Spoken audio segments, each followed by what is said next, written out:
Mastering is ultimately the first impression and your memory of the project and the perception of the project forever. And you are competing against the recorded history of music.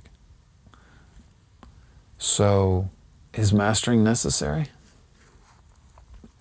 Well, I'm going to say this is a newbie question because anybody who's done this for any length of time understands that it is. But that doesn't help someone who doesn't have that experience. So why is mastering necessary?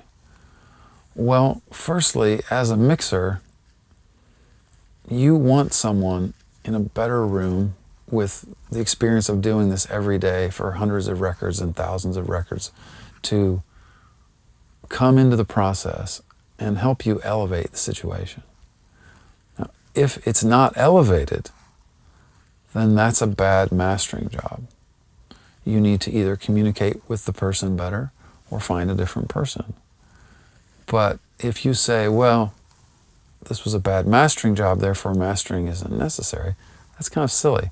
And of course I am speaking about mastering processing. Everything is mastered in the sense of the technical side. But mastering a record is done by the world's greatest mixers. The mixes that need the least, the mixes where the margins are very small. But in reality, there is no small in music production because there is no small in the world of quality. The world of quality and the world of quantity are not the same world. We don't measure qualitative increase. If something is amazingly good and it can go here, it's amazingly better. And if something is sort of mediocre good and it can go here, that's amazingly better. So the qualitative increase that's seen by the world's best mixers, on the one hand, sort of proves the point that it is necessary. But if that's still not getting through to you because you're new to this and you've had bad experiences, all I can say is there's a process here that works. The process has worked for a long time, not because anyone forced it, but because all the options were tried. And the process is this: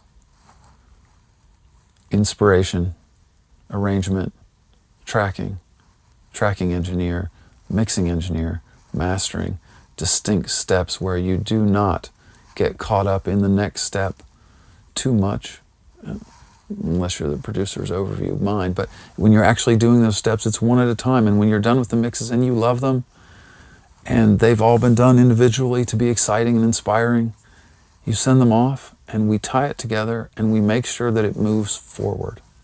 If it's not moving forward, either it's communication or you need a different engineer.